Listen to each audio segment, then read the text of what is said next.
Abierta, ganadora del Martín Fierro Digital 2017 y 2019 como mejor radio nativa digital. Conexión Abierta, nuestra forma de hacer radio.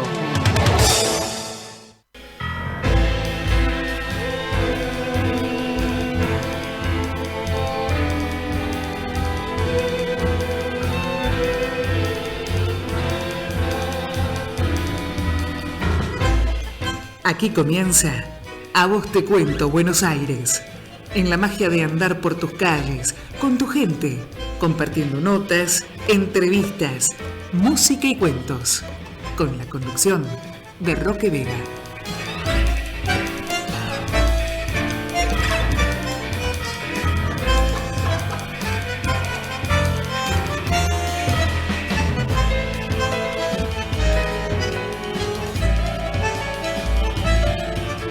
De tus patios haber mirado las antiguas estrellas, desde el banco de sombra haber mirado esas luces dispersas que mi ignorancia no ha aprendido a nombrar ni a ordenar en constelaciones, haber sentido el círculo del agua en el secreto aljibe, el olor del jazmín y la madreselva, el silencio del pájaro dormido, el arco del zaguán, la humedad, esas cosas, ¿acaso son el poema?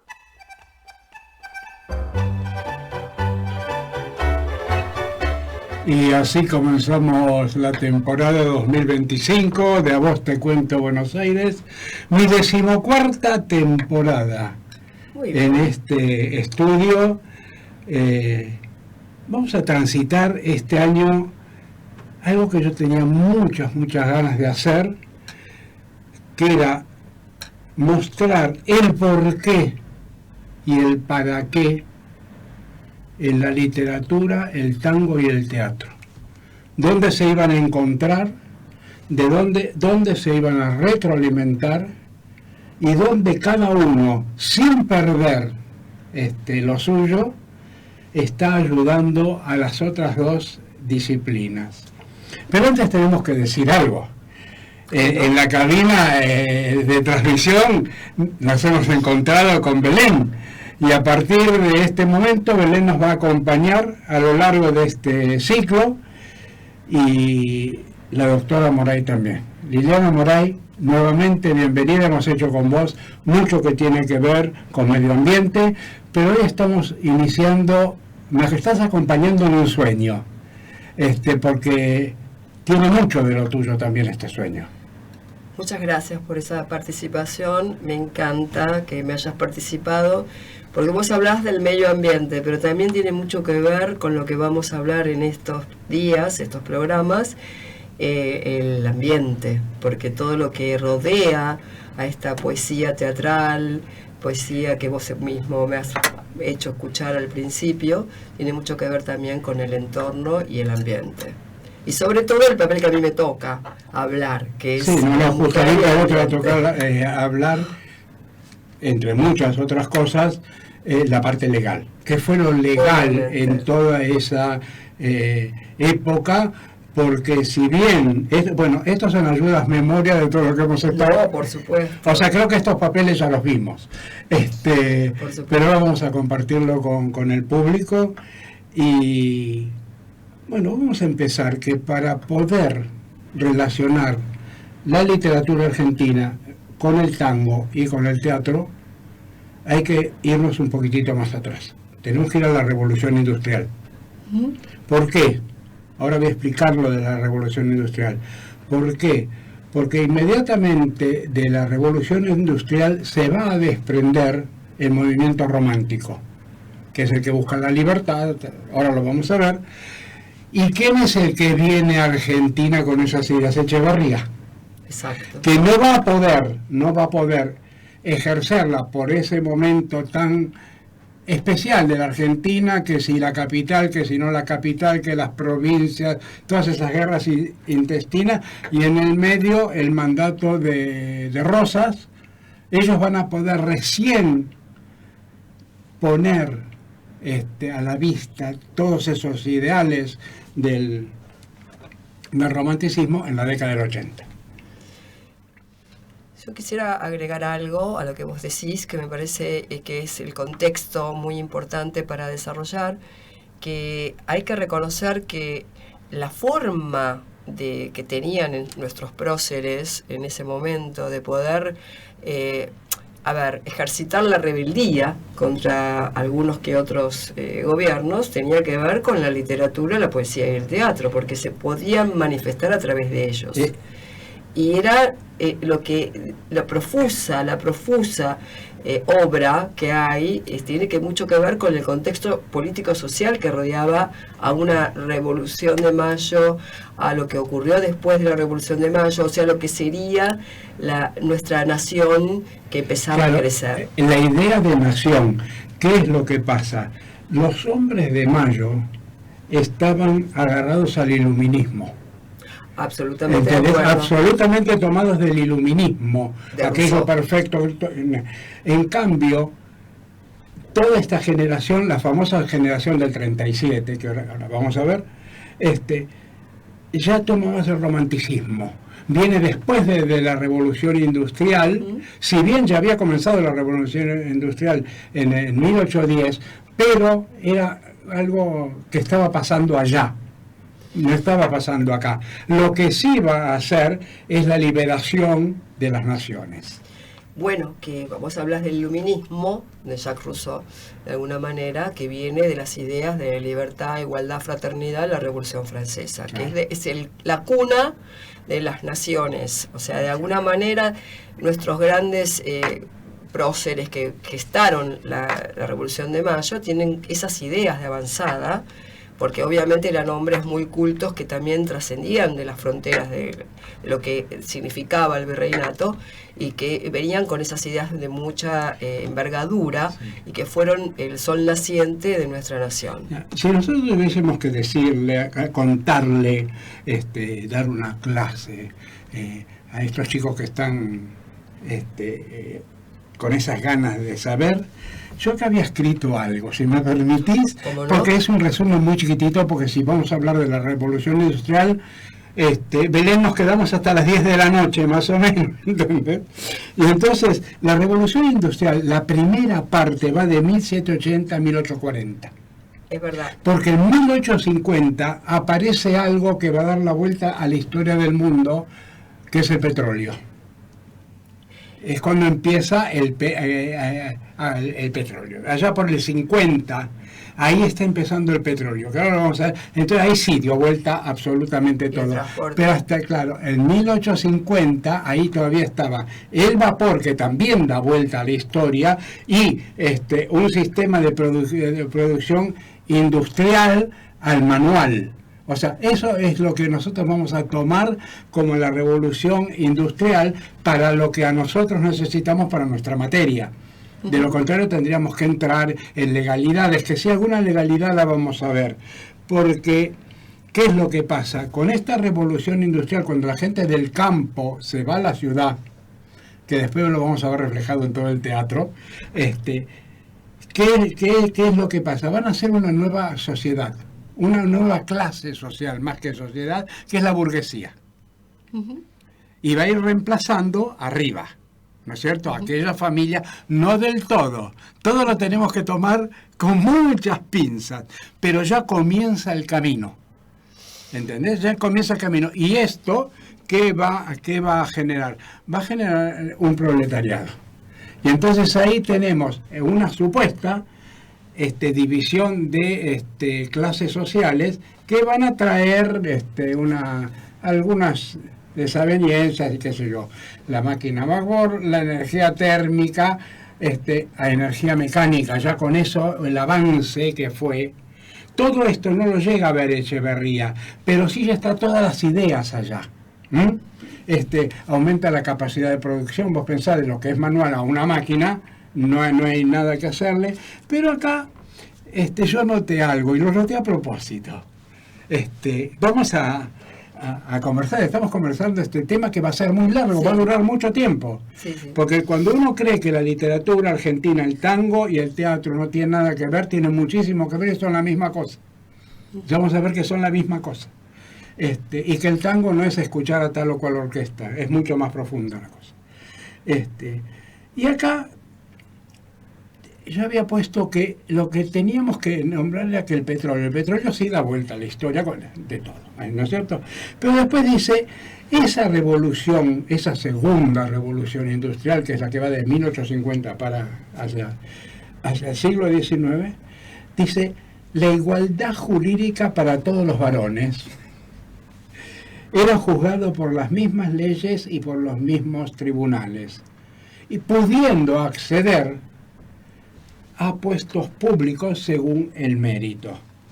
Ahora sí que sé que algo vas a decir, porque yo ya te conozco.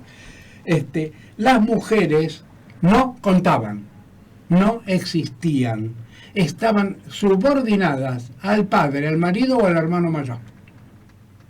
Tenemos un caso muy patético. Felicitas Guerrero. Ajá. Pero y otras tantas. Y otras tantas. Porque vos tenés para contarnos. No, y otras tantas, pero con respecto a la sumisión y subordinación, ¿no? Pues fíjate que vos me estás hablando de dos etapas. Una etapa que es más que nada lo que primaría antes de nuestra nación forjada, porque todavía no está forjada. No está forjada. Estamos hablando todavía de 1740 a 1850. Vos me hablaste de la maquinaria, del vapor, y yo te voy a introducir otro hecho, que es el nacimiento del tren en Inglaterra. Y nosotros, no te olvides que nuestros próceres, como estás mencionando, Echeverría y otros, eran gente que tenía, o sea, Inglaterra tenía mucha influencia en nuestro país, en esas etapas. Por lo tanto, todo lo que se sabía de allá, fíjate que, acordate que si vamos a la historia universal, tenemos la primera exposición industrial que realiza el marido de la reina Victoria por 1850 y pico, donde se convoca a todas las partes, a todos los países del mundo a que desarrollen su propio producto industrial. De ahí nace la Tour Eiffel, por ejemplo, que fue expuesta en ese momento y después quedó como el ícono de Francia. La cuestión acá que tiene que ver, cuando vos me hablas del 1740, sí, 1840 a 1840, me hablaste de la primera revolución industrial. 1780 1840 a 1940, a 1840, perdón.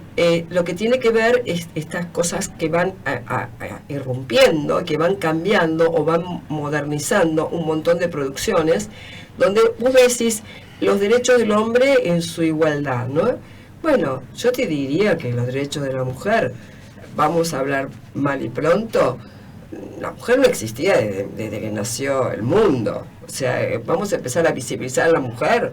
Yo te diría que en esa etapa que vos me estás planteando se llamaba la mujer aguja. ¿Qué significaba la mujer aguja? Que lo que podía hacer únicamente era coser, bordar, tejer, ser hilandera, lavandera y punto, con esa revolución industrial. Después, con la introducción de... Empiezan las fábricas, empieza en una etapa pero para hacer siempre la parte textil, porque es la única que va resurgiendo como manera de que se pueda acceder. Ahora, de igualdad de derechos, nada.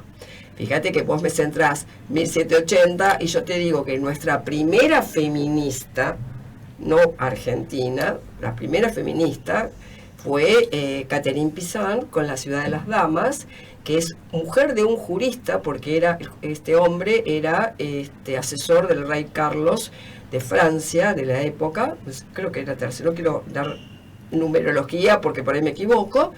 Bueno, entonces lo escribe el libro con terminología jurídica. Entonces divide esa obra en 3 etapas, habla de la razón, la derechura y la justicia. ¿Pero para qué? Para hablar por primera vez de la violencia del sexo, el tema de la discriminación laboral, el tema de cómo las mujeres eran subordinadas y oprimidas, porque el modelo que había en esa época era un modelo absolutamente autoritario, donde el hombre era el único que tenía derechos, el hombre era el que decidía sobre las mujeres, y las mujeres tenían un rol muy opacado, o sea, podían complementar el salario del hombre, pero el salario del hombre era lo más importante, era un complemento, pero ganaban un 50% menos. Esa es la verdad de la primera revolución. Después las mujeres se van modernizando un poco más con la... Sí, ya ahora vamos a ir pero bueno, acercándonos a... Pero lo que es la primera digamos que era como una especie de grito mundial contra esta subordinación extrema. Es decir, el hombre era el único que podía salir porque estaba dividido. Hogar, trabajo. El trabajo, el mundo exterior era para el hombre. El hogar, lo interior, era para la mujer. Y también lo de afuera en algunos casos que después vamos a ver. Eso es otro. Después, justamente vamos a ver eso, porque vamos a volver un poquito en la historia para ir avanzando. Y porque vos sabés que cuando le comenté a Belén, voy a hacer este tema, ella dijo, Roque, te seleccioné varios temas. Muy bien. Porque van a tener que ver Muy con bien. lo que vas a hablar. Y bueno, creo que ya estamos comenzando bien. Y bueno, volvemos a Esteban Echeverría. ¿Qué pasa? Esos tipos, los autores, todos ellos, Juan Bautista Alberdi, José Mármol, Bartolomé Mitre, no nos olvidemos de Mitre, Sarmiento, etcétera, eran hombres de acción. Estaban buscando formar una patria, estaban buscar un país, ¿no es cierto? Con una independencia política, con una economía progresista. ¿Qué pasa? Hubo varias décadas de ruido interno, hasta que en 1880 vamos a tener la aparición, digamos, de aquella famosa Generación del 80. generación del 80, una generación del 80 que es muy largo de estudiarla. Vamos a decir por hoy esto, porque después vamos a tener que volver insistentemente durante todo el ciclo. Y para ir a la otra parte, una vez que dijimos que bueno, que está todo el movimiento romántico. ¿Cuál era el movimiento romántico? La libertad total, sí, absoluta, el idioma propio. Es la época de todas las escuelas nacionalistas, o sea, la naturaleza, el hombre. ¿Te das cuenta que viene a romper un poco con todo aquel neoclasicismo, ¿no? Uh-huh. Que luego lo vamos a ver en las obras, por ejemplo, ese idealismo que tomó toda esta gente, porque llegaron al idealismo con el romanticismo, llegaron al idealismo. Sí. Y fíjate si no, en Rafael Obligado, cuando haya su famoso Santos Vega, que vamos a ver que hay 5 Santos Vega, no uno solo, el primero es de Bartolomé Mitre, el primer Santos Vega es de Bartolomé Mitre. Cuando dice, cuando la tarde se inclina sollozando el occidente, enseguida mostrar el paisaje, todo lo que tiene que ver con el romanticismo, ¿no? Con todo aquello místico, con todo aquello, ¿por qué? Porque el Renacimiento miró a Grecia y a Roma. Obviamente. El romanticismo miró al medioevo. Y sí. Miró al medioevo. Entonces, de ahí todo lo que dice que si dejaba colgada venía la sombra de San... ¿Entendés? Toda esa cosa tiene que ver con el romanticismo, que ya está apareciendo en el teatro, el naturalismo, y después lo que va a ser primero el realismo y el naturalismo como un derivado. ¿Cuál es la diferencia? Así podemos seguir adelante. El naturalismo, las cosas tal cual como son. Uh-huh. El realismo es la parte más fea de esa realidad, ¿no es cierto? Esa es la definición más fácil que yo doy, ¿no es cierto? Es tal cual las cosas como son el realismo. El naturalismo es la parte más fea de eso. Por eso, ¿qué es lo que pasa? El realismo va a trabajar con una clase media, y el naturalismo va a ir a las clases bajas. Sí, sí. Es un retrato de la época que vos estás planteando, era muy convulsionado, ¿no? Claro. Esto del ejercicio de las libertades. Estamos justamente por pensar que estamos hablando de 1820, más o menos, que cuando es el regreso de Echeverría, a 1880. Estamos transitando todo esto que estaba pasando. Y plenas guerras caudillistas. Sí. Y ahora vamos a divertirnos un poco, pero primero, nosotros nos estamos acercando a una época que va a tener muchísimo que ver y que va a reinar por varias décadas, que tiene que ver con esta música.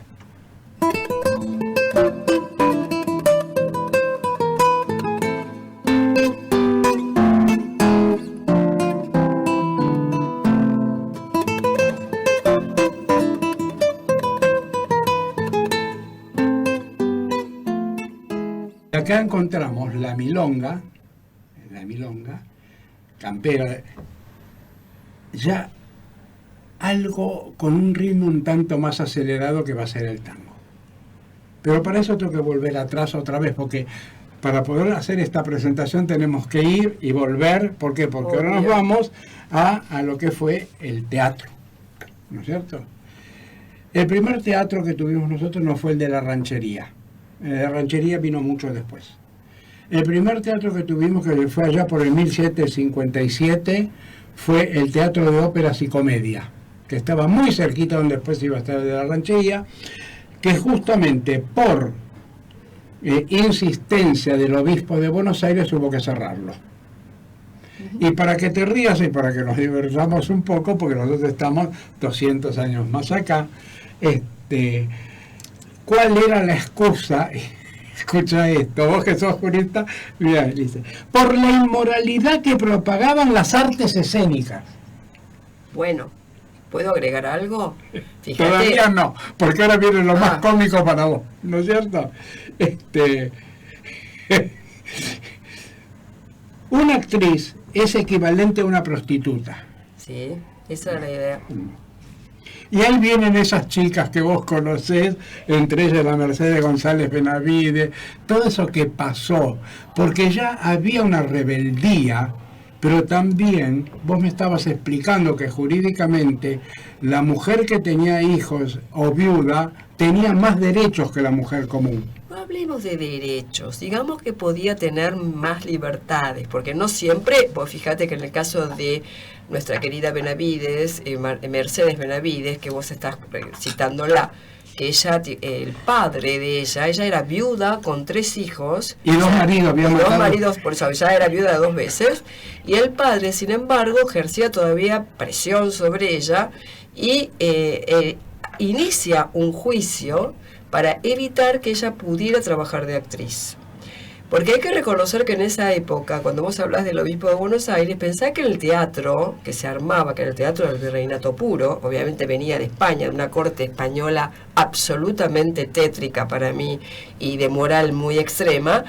¿Qué pasaba? Tenían que tener las tarimas de tal manera que los hombres no pudieran ver los tobillos de las mujeres. Sí, por eso le ponían los tablones, para que los hombres no miraran los tobillos de las mujeres. Exacto.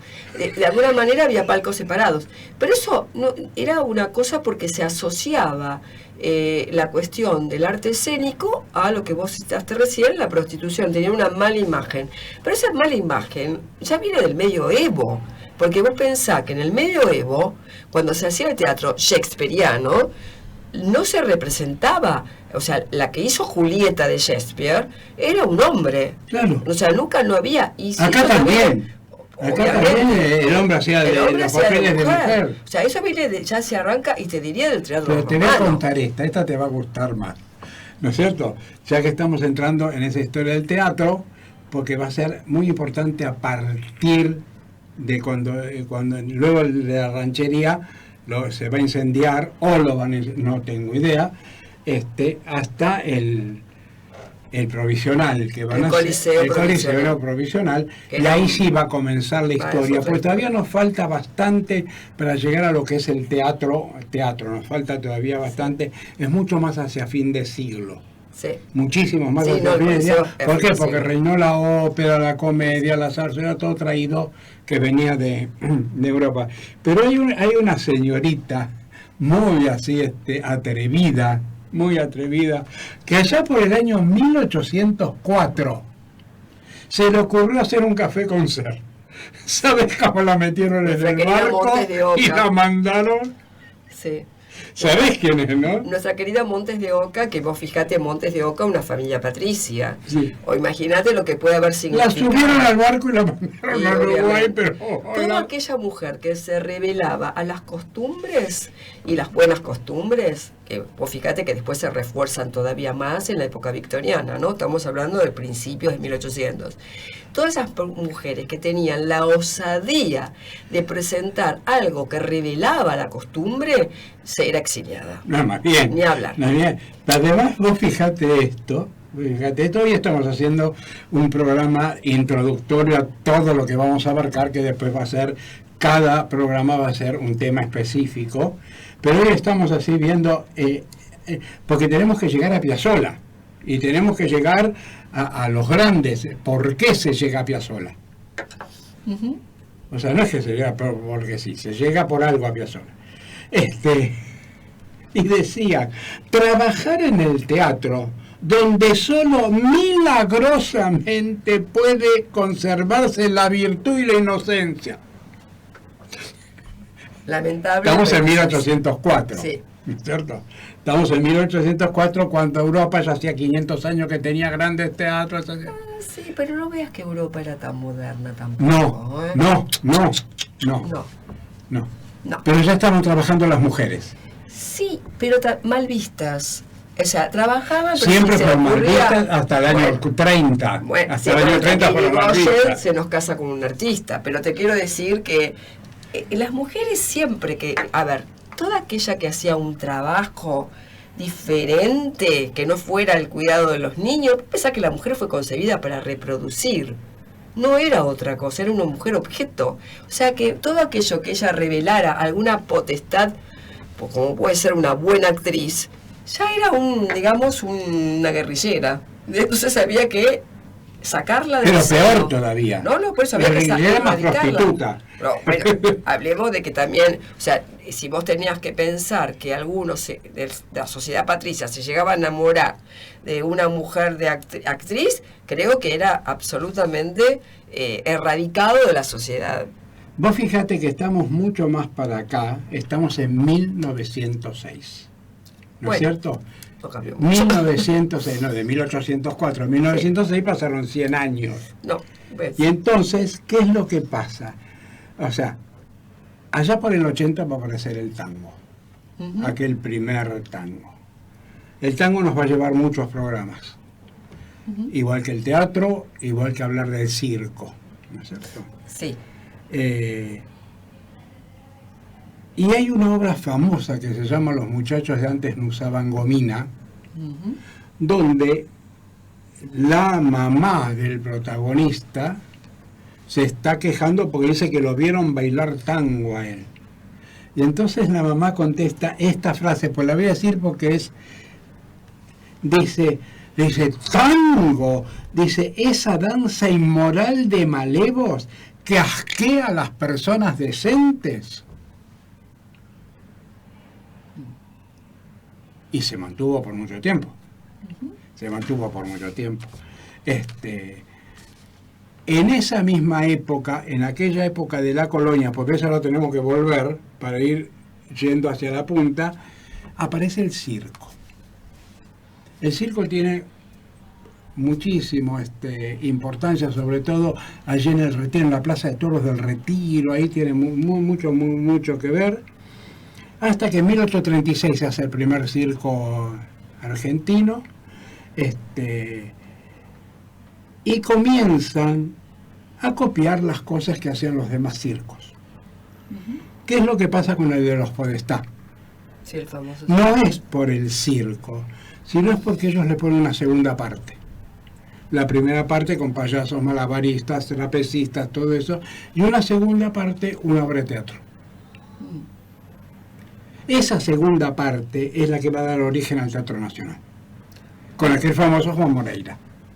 Bueno, pues fíjate que los Podestá son los que serían los creadores del teatro, o sea, están reconocidos, ¿no? Claro, están reconocidos como los padres del Teatro Nacional, porque ellos daban, con aquel Juan Moreira, que luego, a causa de Juan Moreira, y ahora me estoy yendo un poco, comenzará el moreirismo, que son todas las obras de teatro donde el gaucho es el pobre tipo perseguido, etcétera, hasta llegar a la obra que cambia ese moreirismo, que es Calandria, donde empieza a trabajar. ¿Por qué?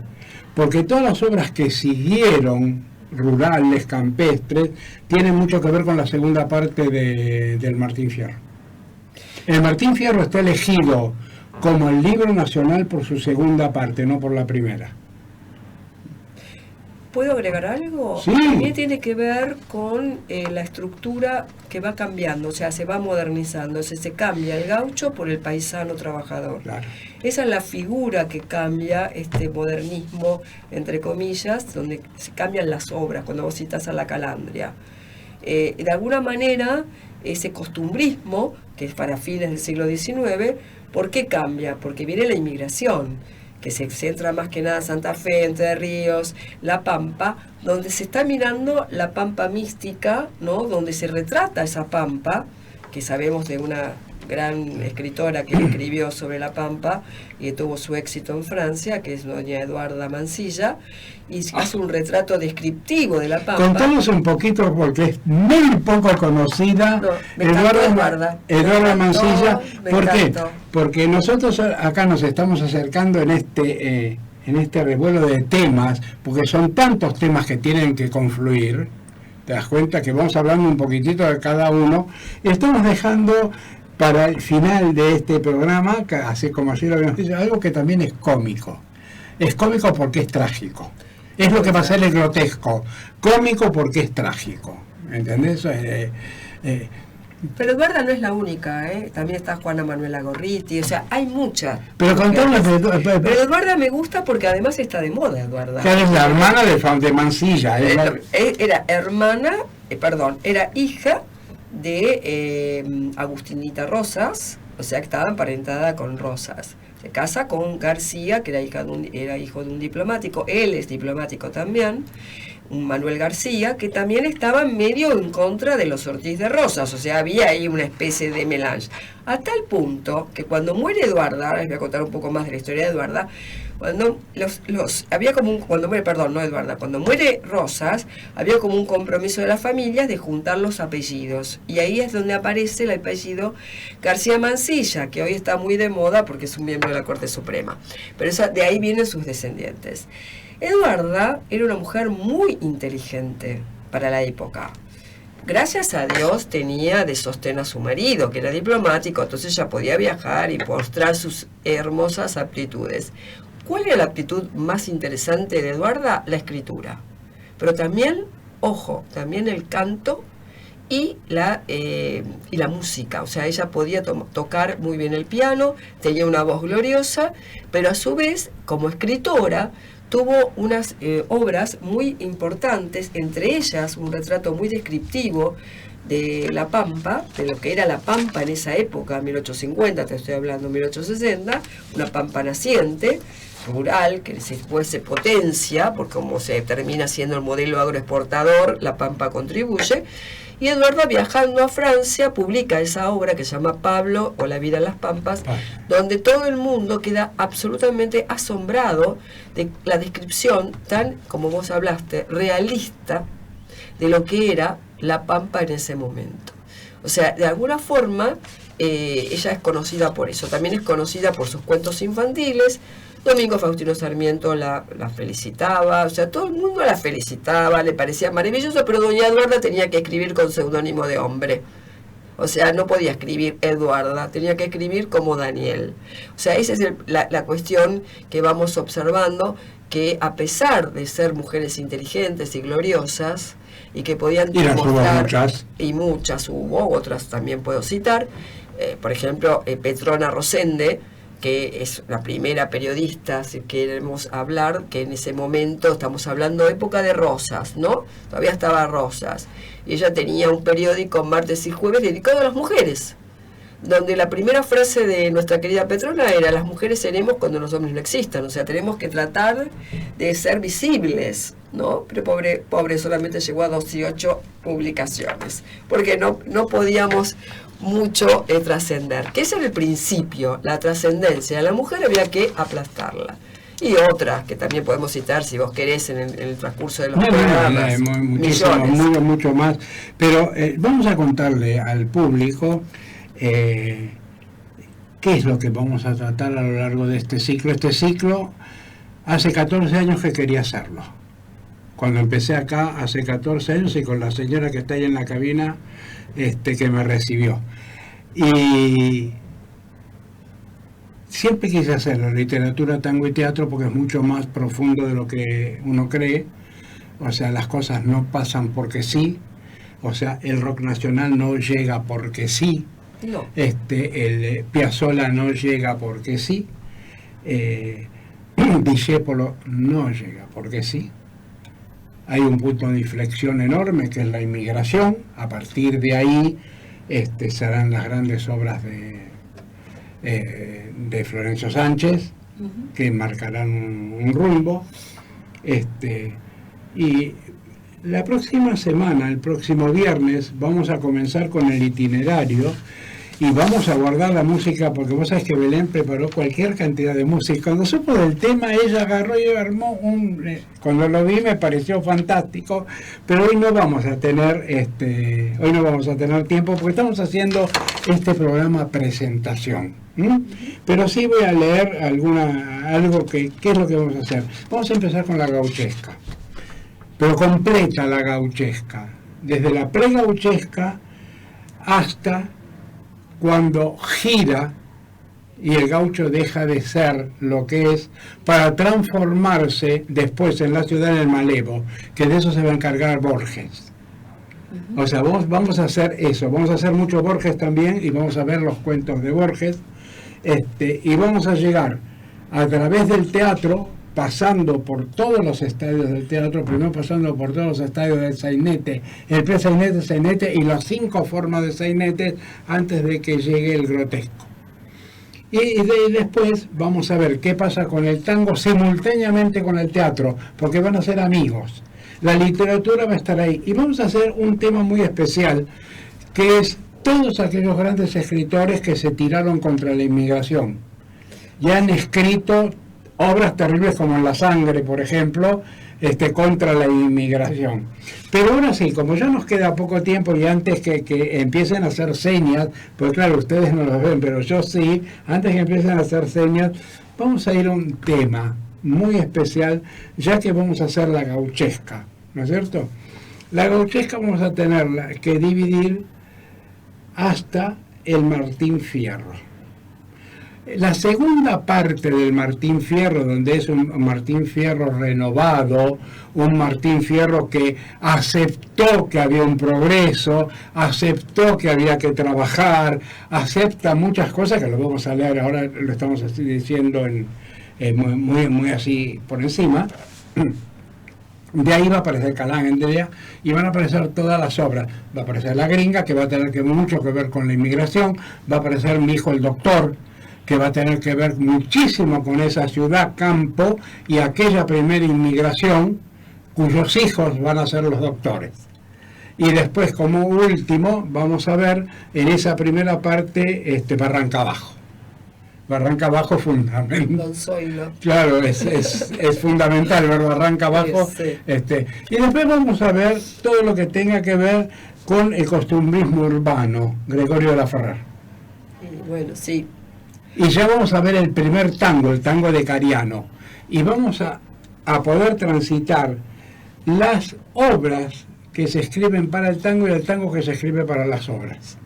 Cómo ambos dos se van a ir, ¿no es cierto? Sí. Y vamos a comenzar a ver un tema que a mí me encanta, que es la poesía tanguera, la cual tengo preparado yo un ciclo muy lindo. Vamos a terminar con el rock nacional. Vamos a ir porque el rock nacional, que comienza ya por los años 50, los finales de los 50, nunca nos tenemos que olvidar que los rockeros, aquellos primeros rockeros, eran hijos de tangueros, que fue a la inversa, que se van a ir alejando hasta el famoso libertango de Piazzolla, donde los va a dejar así. Van a ver la fusión del tango con el jazz y va a aparecer lo que es el tango moderno. Entonces vamos a fijarnos. El rock nacional, aquel primer, eran hijos de tangueros. Este tango es hijo de rockeros. ¿Entendés? Y cuando veamos eso, ¿qué pasó con eso con el teatro? ¿Qué pasó con eso con la literatura? Porque son varios juntos, nos vamos a divertir. Pero ahora sí. Ya saber son los minutos, quiero mirar porque bueno, nos faltan todavía 15 minutos más o menos. Y Hablando de los hijos de... ¿Será entonces Tanguito, hijo de un tanguero? ¿Te acordás el famoso Tanguito de la década de claro, 60? no, son todos hijos de tangueros. Entonces, O sea, evidentemente, Spinetta nace eran su hijos de nombre. tanguero, él mismo lo conté, Sí. que en la casa se escuchaba tango todo el día, entonces Sí. eran hijos de tanguero. Y te voy a traer, cuando estemos en el momento, la cantidad de temas rockeros que tienen exactamente la misma poesía que el tango. Y hablan de exactamente de lo mismo. Están hablando de la sociedad, están hablando de la gente. O sea, ¿entendés? Lo están enfocando de otro lado. O sea, lo que era el naturalismo y lo que era el realismo. Sí, todos son canciones de protesta. ¿Entendés? Sí. Y va a terminar siendo así. Pero ahora vamos a reírnos un poco. Bueno, Contanos un poquito, como para ir cerrando esta introducción enorme que hemos hecho, porque no hemos tocado ninguno de los temas, conversando de ellos, para poder poner al público, porque va a ser largo el ciclo, y que eso sí, cada programa va a ser un tema en específico. Ya no vamos a hablar no nos vamos a ir, sino que nos vamos a encerrar en ese tema. Y contanos un poquito, porque vos lo estudiaste mucho, la mujer en el teatro gauchesco. pobre, era totalmente invisible. Es más, creo que nadie la visualiza como parte de esa expresión cultural. Porque la mujer en ese momento, la mujer rural, estamos hablando, en ese momento el trabajo que hacía en la tierra era parte como una especie de prolongación de sus cuidados de hogar, o sea, De cocinar, coser, lavar, sembrar, criar el chancho y ordenar la vaca, o sea, todo junto, todo en uno. Era un combo. Era un combito. O sea que no existía la mujer visible para una obra teatral, Sí. no, es más, ni se la mencionaba. Dicen algunos que en algunos, por ejemplo, esto de voy a recordar mis pagos en el interior del país, algunas referencias muy sutiles existía hacia la mujer rural, Sí. pero no era... La piedra del escándalo. Claro. En la piedra del Ahí escándalo, la él hace, cita. pero en toda la obra hace una referencia Pero que su apenitas. mamá llevaba upa a la hermana mientras tiraba la semilla. Es todo lo que habla Formas. de La otra mujer. referencia que vemos, vos que tanto hablaste de la Calandria y Juan Moreira, yo adiciono a lo que vos decís. En Juan Moreira la mujer es representada como la mujer del gaucho. Si trabajaba. O La no tierra, trabajaba, si es lo comía o no mismo. comía, no dice nada. No dice nada. Cuando vamos a la Calandria, que es la transformación del hombre Del gauchesco al paisano trabajador, la mujer aparece como el equipo, o sea, la parte Compañera. productiva, la compañera, la producción en equipo. O sea, Pero una es todo en parte. equipo, no había tiene una un... diferenciación. No había una diferenciación. Hay tímidas obras, que no recuerdo ahora exacto el nombre, donde Hay una que sí, que donde vas mencionan a... una sola, que Sí. es una sola mujer rural, que voy a decir, bueno, Acá nos maravilloso. encontramos con Encontramos algo... con alguien. En Barranca Abajo, lo que estamos viendo es a Don Zoilo y sus hijas. O sea, lo que están retratando es el que vive en la casa que se cae abajo, que le dejan muy precariamente, muy modestamente. Después, con la modernización, si vos querés, No, ya aparece- sí, va tomando... va tomando después un poco tiene de color. color. Desde Casa de Muñecas en adelante, cuando tomando Casa un de poquito de color. Muñecas llega acá, hace un lío. Era una revolución. No te olvides de que Florencio Sánchez ya había leído a Ibsen, había leído a los Eso te grandes, digo. por eso es que hace las obras que hace. Por eso era una revolución, si vos querés. O sea, la modernidad trajo otro rol de las mujeres. Pero mira, estamos, yo te digo, a ver, con los minutos, el 44, tenemos 10 minutos justo, y tal vez podamos hacer esto. Hay una obra de Julio Sánchez Gardel, o sea, una de las obras gauchescas, se llamaba Los Girasoles. Ah, sí. Sí. Y me encuentro, vos sabés que a mí el teatro lo leo, leo a la mañana a la noche, me encuentro con una perlita, muy chiquitita, Muy tímida. muy tímida, pero digamos que empieza a mostrarte que en el fondo del camino hay luz. Y te voy a leer. A ver, Te voy a leer. la Ay, frase sí, sí. progresista. Sí. Muy progresista para la época. Claro, pero para la época, sí, lo que ella le contesta es inusitado a lo largo de todo el periodo de teatro gauchesco hasta ese momento. Sí. Hasta ese momento. Después ya vamos a tener las grandes protagonistas, ¿no es cierto? Pues ya estamos hablando de otro momento. Pero es otro momento, cuando empieza la modernidad. Sí, acá dice, el tipo le dice, mirá qué cómico, ¿no? Dice, yo estoy en edad y necesito una mujer. Me hace falta una persona que cuide la casa, que atienda los quehaceres, y la señorita Azucena, le dice al padre, es muy simpática y parece que tiene buena salud para todo eso. Vos mirá por qué elige mujer. Ahora, lo que a mí me llamó la atención, la obra, la época que está transitando, lo que ella le responde. Lo que la señorita de buena salud Rebelde. le contesta y le dice, claro, dice, usted necesita una mujer que al mismo tiempo sea su mujer. Claro, porque... Pero escucha esto por lo que viene. Dice que al mismo tiempo sea su mujer, que se ocupe de la comida, de los peores, que vigile la cosecha, que de vez en cuando le dé una manito, pero grande, una manito grande, que no gaste mucho, que no le gusten las diversiones. Mire, yo no le convengo, señor. Soy dormilona, me gusta tomar el matecito en la cama, soy muy gastadora, me gusta la sociedad, el baile, aspiro a casarme, sobre todo con un hombre que me ame. Para la época...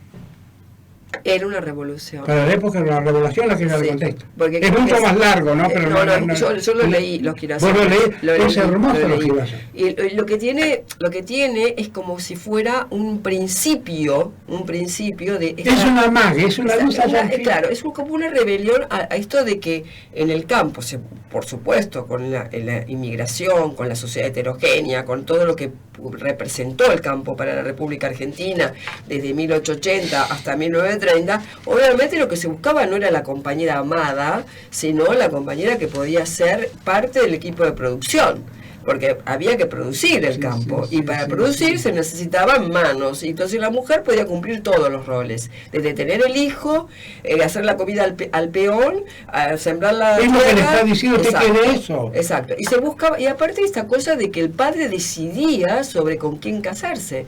Fíjate que hubo un momento donde la sociedad elegía los casamientos, hablamos de mucho más antes, ¿no? Del virreinato, sobre todo. El padre elegía el marido, y el marido potencial era el marido que venía de España, como diciendo, bueno, este que viene de España es un maravilloso candidato. ¿Qué es lo que ocurrió con Felicitas Guerrero y Martín de Alza? Pero te cuento algo, cuando comencemos con las primeras obras, lo que es la pregauchesca, hay 3 obras que son las pregauchescas, que son anónimas, que es la famosa El amor de la estanciera. Sí. El amor de la estanciera. Hubo películas también sobre el amor de la estanciera. Las bodas de Chívica y Pancha, ¿te das cuenta de todo eso? Lucía Miranda, Sí. que es la historia del Claro. amor de una mujer con un cacique, con un hijo de un indio. Pero te digo, ahí es donde comienza a verse cómo pesa el padre. Cómo pesa el padre, pero tiene a su vez otra cosa. En aquel momento los portugueses estaban invadiendo demasiado y aparece un portugués en vez de aparecer un italiano o un español. ¿Cómo va a aparecer después esa xenofobia que le tuvieron? En aquel momento eran los portugueses. Y va a mostrar eso, va a mostrar el amor a la patria. Por eso está incluida dentro de las gauchescas.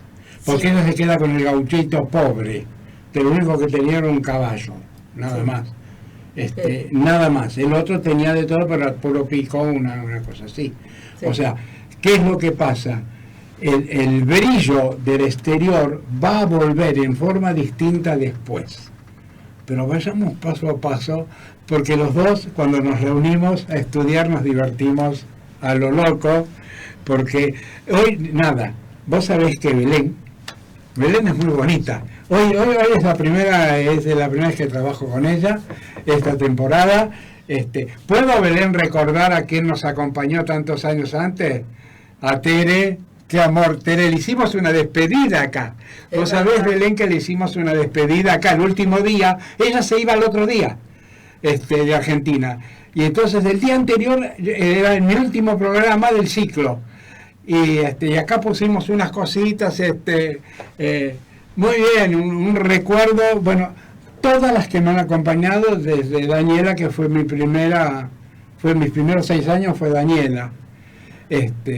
Así de que bueno, yo creo que ya estamos cerrando, me están diciendo que faltan 5 minutos, acá me está mandando fotos, gente está sacando fotos, se ve que por la computadora, así que nos están mandando ya fotos. Muchas gracias por escucharnos. Y yo creo de que hoy no podíamos hacer otra cosa más que hacer una breve introducción a lo que es el mundo, porque el día que veamos circo vamos a ver exclusivamente circo. Beatriz Seibel tiene un libro que es increíble, el circo en la Argentina, la historia del circo, que es impresionante. Vamos a ver las cinco formas de sainete, porque todos creen que sainete es lo cómico, no. El sainete está el pura fiesta, que es el que todo conocido, el cómico. Está el tragicómico, que es el que se va acercando a lo que después va a ser el grotesco. Va a ser el reflexivo, aquel que se va a reflejar la persona, y va a haber uno que es el indecente totalmente, Alberto Novión, donde te muestra, ahí es naturalismo puro. Muestra las partes más bajas de la persona en todas sus obras. ¿No sé? Y fíjate que Alberto Novión no está considerado, los grandes, yo las tengo todas las obras. Hay una de las obras que me puso la piel de gallina, que es Don Chicho, ¿no es cierto? Vende hasta la hija, a la madre, a la tía y a la abuela. Todo. ¿Te acordás la nona? Sí, la nona es un neo grotesco. Sí. Y todas esas obras van a ir acercándose a lo que va a ser el grotesco. Vamos a ver cuando hagamos la segunda parte de lo que es gauchesca, todo lo que es las obras de Vacarezza gauchesca. Tiene mucho más obra gauchesca que de fantástico.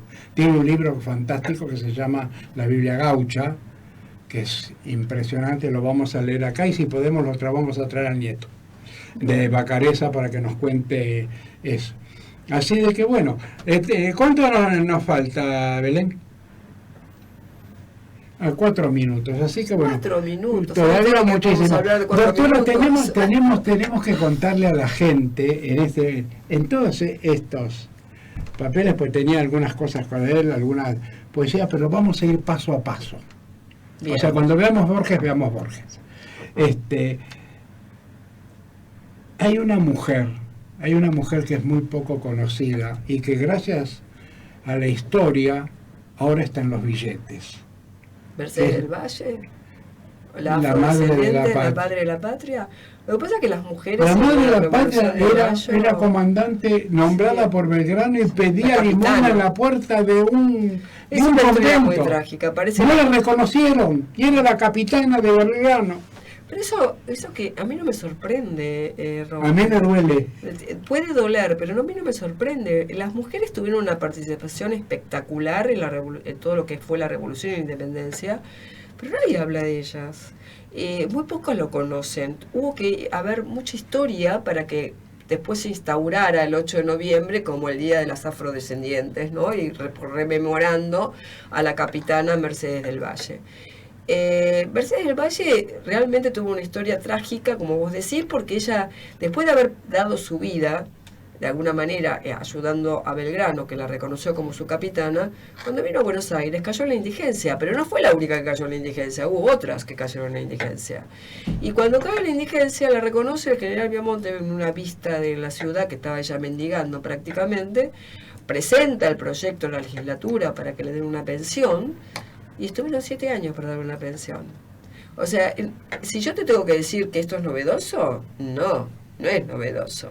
Hay muchas que padecieron lo mismo. Juana Zurduy fue de alguna manera ascendida a teniente coronel del ejército en el 2008, 2009. O sea, no estamos hablando de 1830. Por eso estamos viendo a la mujer invisible. La mujer era invisible y fue gestora de muchas cosas importantes. ¿Por qué? Porque la mujer, la función que tenía en esa sociedad patriarcal era la de criar a sus varones de bien. Por lo tanto, tenían dentro de la casa la autoridad de crianza, digamos, porque ellas eran las responsables de tirar al mundo, a la Nos están sociedad, haciendo señas. los hombres de bien. Bueno, entonces... Seguimos el viernes que viene y eso sí, vamos a comenzar ya escalonadamente con la gauchesca. Perfecto. Una vez que tengamos la gauchesca vamos a ver por qué vino el teatro después. Perfecto. Y una vez que tengamos las divisiones de la gauchesca, vamos a poder comprender muchísimas cosas. El porqué de mi hijo el doctor, el porqué de todo esa serie de grandes obras, porque todavía no hemos hablado de la pintura, pero ya vamos a entrar. Y ahora sí, nos estamos despidiendo hasta el viernes que viene. Muchas gracias, Belén. Y nos encontramos aquí en este mismo estudio.